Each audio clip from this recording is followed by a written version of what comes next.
Hey guys, यूएक्सटी training में आपका स्वागत है। और आज मैं आपको बताने जा रहा हूँ iOS डिजाइन गाइडलाइन के बारे में। और इसमें आपको पार्ट 2 मैं बताने वाला हूँ और पार्ट 1 ऑलरेडी मैं बता चुका हूँ। अगर आपने पार्ट 1 नहीं देखे हैं तो प्लीज़ इस वीडियो के लिंक में मैं शेयर कर देता हूँ, जो डिस्क्रिप्शन है उस पे लिंक पे आप टैप करके उस वीडियोज को भी आप देख सकते हैं। और नहीं तो आप इस वीडियोज के लास्ट में थंबनेल जो है उस थंबनेल पे आप क्लिक करके देख सकते हैं पार्ट 1 का, और मटेरियल डिजाइन गाइडलाइन का भी आप देख सकते हैं।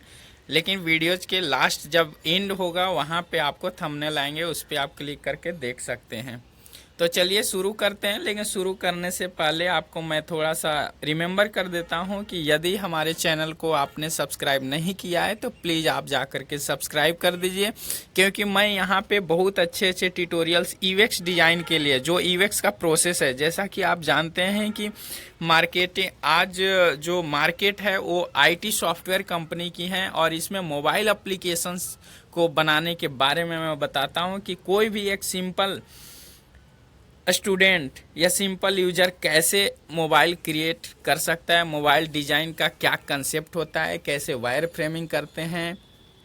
दोस्तों, एक चीज़ मैं आपको और भी बता देता हूं कि अगर आप बैठे हुए हैं, आप स्टूडेंट हैं, आपको कहीं जॉब नहीं लगा हुआ है, तो प्लीज़ हमारे वीडियोज को आप सब्सक्राइब करें और मेरे से आप हेल्प ले सकते हैं। मैं आपको फुल कोशिश करूंगा कि आप एक परफेक्ट डिजाइनर बन सकते हैं, और मंथली अगर 2 ईयर 3 ईयर तक आप वर्क कर लेते हैं तो आपको पर मंथ 1 लाख से 1 लाख सैलरी हो सकता है। लेकिन उसके लिए आपको थोड़ी सी मेहनत करने की ज़रूरत होगा, जैसे कि मैंने मेहनत ऑलरेडी कर लिया है और मैं उस अचीवमेंट को गेन कर चुका हूं। तो दोस्तों, उम्मीद करता हूं कि ये ट्यूटोरियल्स आपके लिए बहुत ही यूजफुल होगा। अगर आप इस वीडियोज को पार्ट 1 देख लिए हैं तो आप पार्ट 2 प्लीज़ ध्यान से देखेंगे और समझेंगे कि मैं इस वीडियोज में क्या बताने का कोशिश कर रहा हूं। तो दोस्तों, मैं इधर जो है पार्ट 1 में ये सब सारे के सारे चीज़ें मैं बता दिया हूं, जो कि आप डिस्क्रिप्शन के लिंक पे देख सकते हैं। और यहाँ पे मैं बात बताने वाला हूं पार्ट 2 का। तो इससे एक बार मैं रिमेम्बर कर देता हूं कि प्लीज़ हमारे चैनल को आप सब्सक्राइब कर लें, जिसका नाम है यूएक्सटी ट्रेनिंग। आप बटन, जो रेड कलर का सब्सक्राइब बटन है, उस पर आपको टैप करना है, और उसके बाद जो बेल वाला जो घंटी है, उसको आपको ऑन कर लेना है, ताकि जब भी मैं वीडियोज अपलोड या पब्लिश करता हूं तो आपके पास एक नोटिफिकेशन जाएगा, जिसके माध्यम से आपको हमेशा अपग्रेड मिलते रहेगा हमारे वीडियोज के बारे में। तो चलिए शुरू करते हैं। तो दोस्तों, यहाँ पे मैं बता रहा था नेविगेशन बार्स के बारे में। नेविगेशन बार जो है से आप देख रहे हैं कि यहाँ पे नेविगेशन का बार की पहले हाइट बता देता हूँ कि 64 टोटल होता है स्टेटस बार, और नेविगेशन बार की हाइट जो है ये जो है आपको 64 पिक्सल का है नन रेटिना में। और इस पे स्टेटस बार जो ब्लैक वाला आता है, ये जो बैटरी का सिंबल इसी के टॉप आता है, वो 20 पिक्सल होता है। मतलब 20 पिक्सल और 40 पिक्सल अगर ऐड करते हैं तो आपको 64 पिक्सल का, ये जितने भी बार हैं ये 64 पिक्सल का बार हैं। तो चलिए आपको बार के बारे में बता देता हूँ कि बार का अलग अलग स्टाइल होता है। यहाँ पे एक नेविगेशन टाइटल है। नेविगेशन टाइटल में ये एक्शन बटन है, जिसमें बैक, और यहाँ पे आइकन लेफ्ट राइट होता है, बैक होता है। उसके बाद यहाँ से आप देख सकते हैं कि यहाँ पे अवतार वाली इमेजेज है या लोगो है, यूजर नेम है, यहाँ टाइटल है, सब टाइटल है। इसमें केवल सिंगल टाइटल है, इसमें टाइटल और सब टाइटल दोनों है। यहाँ पे सिलेक्ट बटन है। तो इस तरह से आपको लेआउट में जो रिक्वायरमेंट होगा उस तरह से यहाँ पे सेट करते हैं। तो दोस्तों, उम्मीद करता हूँ कि ये आपको समझ में आ गया होगा। अगर आपको समझ में नहीं आया है तो प्लीज़ हमारे इस के वीडियो के कमेंट बॉक्स में आप टाइप करें। मैं आपको गारंटी देता हूं कि मैं ये समझाने का कोशिश करूंगा, क्योंकि बहुत सारे लोग डिजाइन बनाते हैं लेकिन उन्हें एस्पेक्ट्स पता नहीं होता है, जो कि लास्ट फेज में जाकर के कहीं कहीं ना मिस्टेक हो जाता है। तो उसके बाद मैं आपको बता देता हूं कि यहाँ पे ये आइकन्स हैं, यहाँ एक्शन है, टाइटल है, कैंसिल बटन है, यहाँ प्रोफाइल आइकन है। तो आपको हर एप्लीकेशन में अलग अलग लेआउटिंग होता है। किसी में केवल बैक एरो ऐसे होता है, किसी में बैक के साथ यहाँ टेक्स्ट होता है। तो ये बैक एरो तब यूज किया जाता है जब हमारा टाइटल छोटा होता है और जब बड़ा होता है। और ये अगर टाइटल बड़ा होता है और दोनों साइड अगर एक्शन बटन है तो इस कंडीशन में हम बैक भी रख सकते हैं। वो आप पे डिपेंड होता है कि हम थीम किस तरह से लिए हुए हैं। चलिए सर्च बार की बात बताता हूँ। सर्च बार में आपको ये है सर्च का क्राइटेरिया। जैसे कि आप देख रहे हैं गूगल का, यहाँ पे जब वेबसाइट पे खोलते हैं इस तरह का ओपन होता है, यहाँ पे रिफ्रेश का है। तो इतने सारे सर्च का फील्ड है। यहाँ पे टैब बटन है, ये टैब बार है, ये टूल बार है। और टूल बार किसको कहते हैं? जो बॉटम में जो होता है, जो आईफोन के बॉटम में जो एरिया होता है वहाँ पे एक ये स्टिकर जो बार होता है उसको हम टूल बार कहते हैं, नीचे वाला पार्ट को, और ऊपर वाला पार्ट को नेविगेशन बार बोलते हैं। यहाँ टैब बार है। अब बताइए टूल बार और टैब बार में मैं डिफरेंस आपको बता रहा हूँ। दोनों की हाइट जो होता है सेम होता है। नहीं, और ये जो टूल बार का हाइट है 48 होता है और ये 50 पिक्सल का होता है। यहाँ पे डिफरेंस क्या है कि टैब बार में आइकन के साथ बॉटम में एक लेबल होता है टेक्स्ट का, इसको टैब बार बोलते हैं। और टूल बार उसको बोलते हैं जिसमें केवल आइकन होते हैं, एक्शन बटन होते हैं कोई पेज से रिलेटेड। जबकि ये जो होता है अलग अलग टैब होते हैं, अलग अलग सेक्शन होते हैं। ये दोनों में डिफरेंस होता है दोस्तों। तो ये आपका था टूल बार और टैब बार। तो टैब बार में आपको बता दिया कि आइकन के साथ लेबल होता है और अलग अलग पेज होते हैं इनके। लेकिन ये जो टूल बार होते हैं ये केवल आइकन होते हैं, एक ही पेज से रिलेटेड मल्टीपल एक्शन होते हैं। ये डिफरेंस होता है।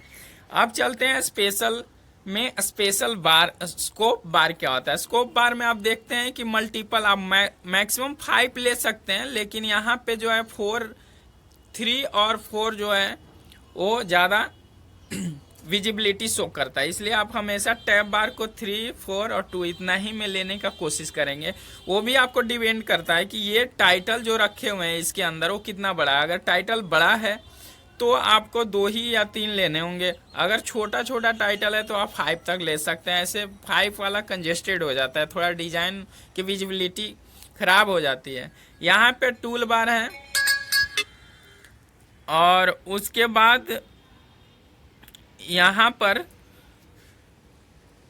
टॉप बार्स है। और टॉप बार्स में यहाँ पे आप देख सकते हैं कि एक कैलेंडर है, इस तरह से सिलेक्शन दिया हुआ है। ये बॉटम बार है। ये सारे एग्जांपल ईवाई व्यूज के बारे में, आपको अलर्ट्स के बारे में बताता हूँ कि अलर्ट्स में जो है वो टाइटल, ओके, टाइटल, कैंसिल, इस तरह से इतने सारे अलर्ट है। तो आपको देख रहे हैं कि एक केवल टाइटल होता है, फिर ओके बटन है, एक टाइटल है, 2 बटन होते हैं, एक एक्शन निगेटिव थिंकिंग के लिए होता है, पॉजिटिव, कैंसिल और कंफर्म का होता है। यहाँ पे एक इस तरह का। तो आपको किस तरह का पॉपअप दिखाना है, अलर्ट दिखाना है एक्शन अलर्ट में, तो उस पे डिपेंड करता है कि आपके साथ टाइटल है और डिस्क्रिप्शन दोनों है, या केवल डिस्क्रिप्शन है, या केवल टाइटल है। तो उस तरह से यहाँ पे इसका एक्शन शीट में हम दिखाते हैं। एक्शन शीट में आप ये अलर्ट है, ये जो एरिया है ये अलर्ट है। अब मैं एक्शन शीट में बताता हूँ। एक्शन शीट वो होता है जो नीचे से ओपन होकर के आता है, और ये अलर्ट हमेशा स्क्रीन के सेंटर में आता है आईओएस में, जिसके साथ एक कैंसिल अटैच होता है कि कोई भी बटन आप शेयर करने जाते हैं, कोई भी एक्शन को आप आर्टिकल को शेयर करते हैं तो इस तरह का ऑप्शन आता है, या डिलीट करते हैं, एडिट करते हैं, या ऐड टू कॉन्टैक्ट करते हैं। तो इस तरह से बहुत सारे ऑप्शंस यहाँ पे आते हैं। तो वो एक्शन शीट हो गया। अब यहाँ पे पॉप ओवर का मतलब होता है किसी पे आप टैब करते हैं तो एक इस तरह का मेनू ओपन होता है। जैसे कि आप कोई लोकेशन पे जाते हैं तो लोकेशन पे कोई पोजीशन पे आप टैब करते हैं पिन पे, तो उसका डिटेलिंग दिखता है। तो इस तरह से यहाँ पे इसको पॉप ओवर बोलते हैं। उसके बाद पेज से रिलेटेड आप देख सकते हैं कि यहाँ पे पेजेज हैं और आर्टिकल वगैरह रीड करने में यह वर्क करता है। एक्सटेंशन में आपको कीबोर्ड किस तरह का लेना है, आपका थीम क्या है एप्लीकेशंस का, उसके हिसाब से यहाँ पे यूज करना होता है। अगर ब्लैक थीम है तो आप ब्लैक ले सकते हैं, अगर व्हाइट थीम है तो आप ग्रेइश वाला ले सकते हैं। लेकिन जो स्टैंडर्ड होता है ग्रेइश कलर वाला कीबोर्ड होता है। तो ये कीबोर्ड का अलग अलग एक्शन है, देख रहे हैं। यहाँ पे रिटर्न बटन है टाइपिंग के लिए, जब आप पैराग्राफ टाइप करते हैं। यहाँ पे कोई भी चीज़ आप सर्च करने जाते हैं टेक्स्ट फील्ड में, तो जब सर्च करते हैं तो वहाँ पे रिटर्न बटन नहीं होता है, सर्च होता है, क्योंकि आपको एक्शन लेना है सर्च का। तो ये नोट वगैरह बनाते हैं तो इंटर करने के लिए रिटर्न होता है, यहाँ पे सर्च होता है, यहाँ पे सेम रिटर्न होता है, ये सर्च होता है, और यहाँ पे गो किसी भी पेज पे जाना होता है तो जाते हैं। और अगर आप कहीं पे लॉगिन वगैरह करते हैं तो ये वाला जो है आपका डिजिट की ज़रूरत होता है, मोबाइल नंबर अगर कहीं पे ऐड करना है तो इस तरह का कीबोर्ड ओपन होता है। और ये इमोजी का एक्शंस है। तो आपको ये मैं बता रहा था एक्सटेंशन कीबोर्ड के बारे में। आगे चलते हैं। आपको नोटिफिकेशंस आप देखते होंगे कि जब आपके पास मेल वगैरह आता है, स्क्रीन से आपका लॉक होता है या अनलॉक होता है, तो होम स्क्रीन पे जो नोटिफिकेशन आता है इस कैटेगरीज में आता है। पहले नोटिफिकेशन आता है, उसका आइकन आता है कि किस एप्लीकेशन से नोटिफिकेशन आया, उसका यहाँ पे आइकन आता है, फिर यहाँ पे टाइमिंग आता है, यहाँ पे स्लाइड मोर, यहाँ पे पूरे डिटेलिंग इन्फॉर्मेशन। विजिट्स में आप देख रहे हैं कि विजिट्स अलग अलग होते हैं, जैसे एंड्रॉयड में भी आप विजिट्स देखते हैं एप्लीकेशंस का कैटेगरीज बना करके रखने में। 3D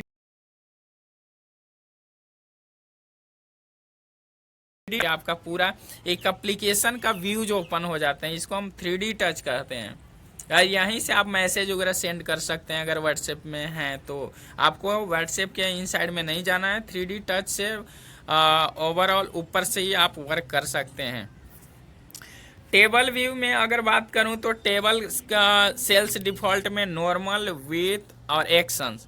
यहाँ पे नॉर्मल में आप देख रहे हैं ये 44 पिक्सल का होता है। ये जितने भी सेल का हाइट होता है कहीं भी आप ले रहे हैं तो 44 पिक्सल का लेना है। ये जितने भी हैं तो आपको 3 टाइप का मैं आपको लिस्ट बता रहा हूँ। एक नॉर्मल लिस्ट होता है जहाँ पे आप सेटिंग में अगर आप जाते हैं iOS का तो ये सारे के सारे ऑप्शन यहाँ पे मिलते हैं।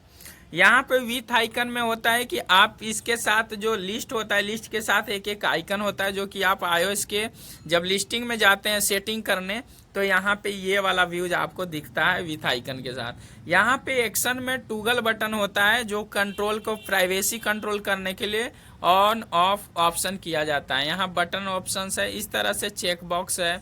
तो ये आपको मैं बताया टेबल, सेल और डिफॉल्ट के बारे में। ग्रुप टेबल्स डिफॉल्ट के बारे में आपको ग्रुप का मतलब होता है अलग अलग सेक्शन होता है। कभी जब लिस्ट क्या होता है कि एक ग्रुप में होता है, एक ग्रुप में एक ही तरह के कैटेगरीज को डिफाइन करते हैं, दूसरे ग्रुप में अलग सेक्शन को कैटेगराइज करते हैं। तो यहाँ पे टेबल हेडर है, यहाँ भी टेबल हेडर है, और यहाँ पे आपको ऑप्शन करना है। और एक यहाँ पे देख रहे हैं कि अलग अलग टाइटल है लेकिन आइकन के साथ है, और एक टेबल हेडर है जिसमें कि चेक बॉक्स वगैरह का आइकन है, और इसमें 2 लेवल्स का यहाँ पे दिया हुआ है। तो 2 लेवल्स में आपको 56 dp का 56 पिक्सल का इसमें आपको हाइट रखना है, सिंगल में 44 का रखना है।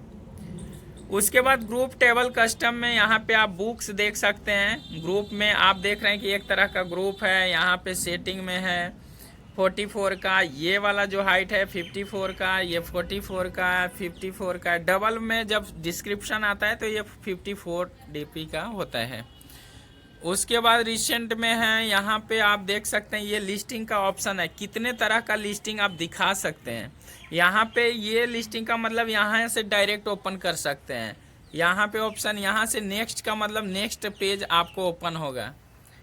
इस तरह से यहाँ से आपको शो कर रहा है। लिस्ट में आप देख रहे हैं यहाँ से बुक्स वगैरह, अगर बुक सेल्फ होता है तो यहाँ पे आप देख सकते हैं कि लिस्ट यहाँ पे दिखाई देता है इस तरह का।